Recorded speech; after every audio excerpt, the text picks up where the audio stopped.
Greetings and welcome. This is Judgespektre, and I'm bringing you the next installment of Buried Treasures. Today I look at X2 Wolverine's Revenge. And this game's actually interesting for several reasons. The first is actually the cover itself. I mean, look at it. It's got X2 on it, and it has Hugh Jackman as Wolverine.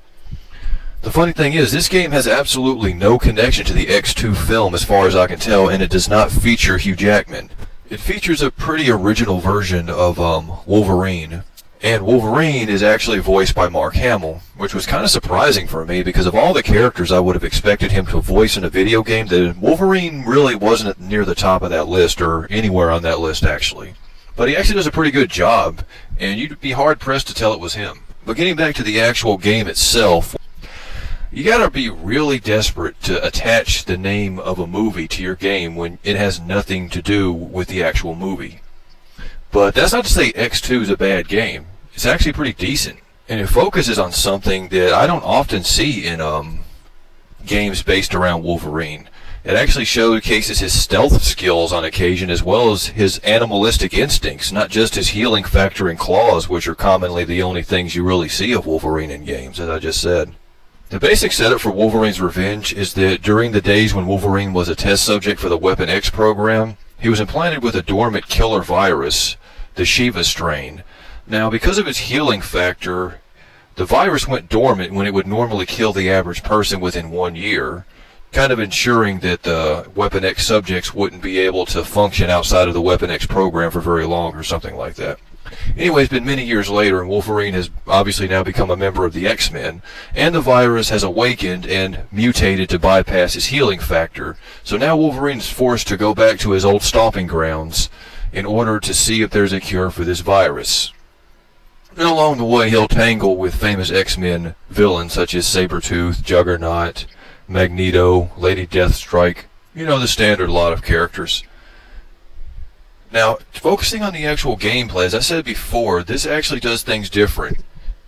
And it's a step in more of a gritty direction as far as fighting goes, because most games Wolverine's claws really wouldn't be used against anything other than robotic targets because of, you know, no blood or no real gruesome violence. But here he'll actually use his claws and straight up kill people with them. And that brings me into the combat system. It's combo based for the most part. And the real cool thing about it is the finishing maneuvers. Stunning an enemy allows you to enter a certain button combination. If you do it right, Wolverine will not only kill the stunned enemy, but also dispatch several others in the surrounding area.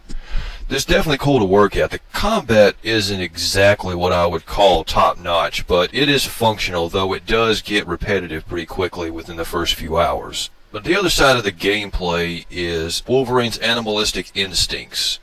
You can just hold down one of the shoulder buttons and it'll go into like this weird predator view where Wolverine will have this strange viewpoint of his surroundings. And you'll be able to see stuff like footprints in the ground, landmines rotating in the ground, scent trails, that kind of stuff. It'll also help you find your way in dark areas. Honestly, they probably could have used this for some other cool stuff as well, but for a starting point it was pretty good, and I have to say I've never seen a Wolverine game really use this stuff before, so I gave it points for trying something different here.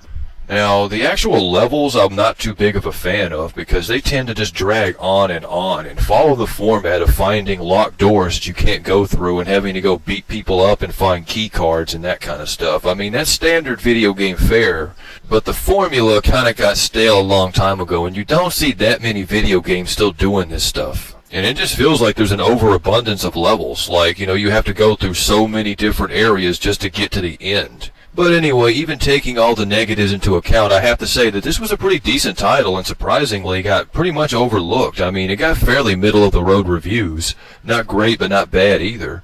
And I hate to break games down to numbers, but if I had to give X-Men 2 Wolverine's Revenge a rating, it would probably be a 3 out of 5 or a 7 out of 10 or something. It's a decent but not outstanding title, and if you can pick it up, I'm pretty sure you'll enjoy yourself somewhat with it. It's almost pointless talking about it, though, because the X-Men Origins Wolverine video game was released around the same time as that film was, and despite my personal feelings on the film itself, from what I've seen, it looks like the game is pretty awesome. And I may actually cover that in the future when I've actually had a chance to sit down with it and give you my thoughts on it. but that will be at a later point. For right now, please stay tuned because the next chapter of my Mass Effect 2 playthrough will be coming soon.